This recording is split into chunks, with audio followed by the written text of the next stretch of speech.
কিভাবে আমাদের রূপচর্চা করতে হয়, কোথাও বেড়াতে গেলে বা বিয়ে বাড়িতে গেলে, যেখানে যে কোনো অনুষ্ঠানে বা নিজেরা বাড়িতেও এটা করে রাখলে মুখে খুব লাবণ্যতা বেড়ে আসে। তাই আমি বন্ধুদের দেখিয়ে বলছি, আমি প্রথমে একটা অ্যালোভেরা টুকরো নিলাম। আমি জেল নেই নাই, অ্যালোভেরা যেটা আছে নিজস্বভাবে তৈরি সেই অ্যালোভেরা কিছুটা নিলাম।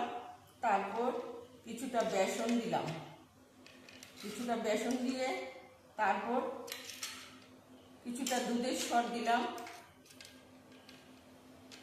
তারপর একটা সবজি কলা ভালো করে ছুলে নিয়েছি, নিয়ে কিছুটা সবজি কলা তাতে দিলাম। তারপর কিছুটা মধু দিয়ে দিলাম তার মধ্যে, দিয়ে আমি এটাকে ভালো করে হাত দিয়ে মেখে নেব। দেখবেন বন্ধুরা যে মুখের লাবণ্যতা কতটা বেড়ে যায়।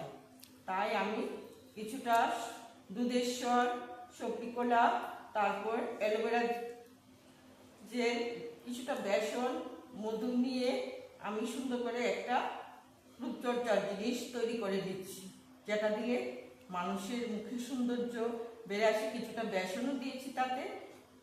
বেসনটা এমনিতেই শুধু বেসন দিয়ে মুখ ধুলেও মুখের লাবণ্যতা বেড়ে যায় কিছুক্ষণ রেখে 5 মিনিট। তাই আমি বন্ধুদের দেখিয়ে বলছি যে আমি কীভাবে এটা মেখে নেব। এই যে ধরুন এইভাবে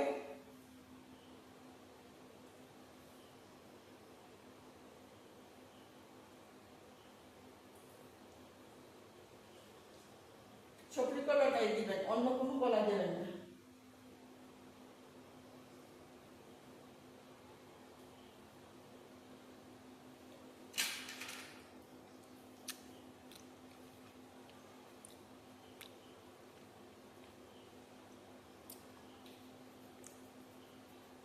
ফটাফট মেখে নিলাম।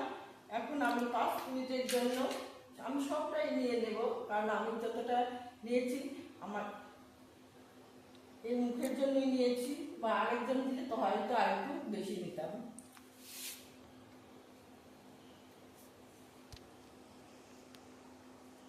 এখন আমি 5 মিনিট রেস্টে রেখে দেবো মুখটাকে। আমি মুখটা পরিষ্কার করে ধুয়ে নিচ্ছি। আমি মুখটাকে ভালো করে ধুয়ে নিচ্ছি। এখন আমি মুখটা একটু গামছা দিয়ে মুছে নিচ্ছি।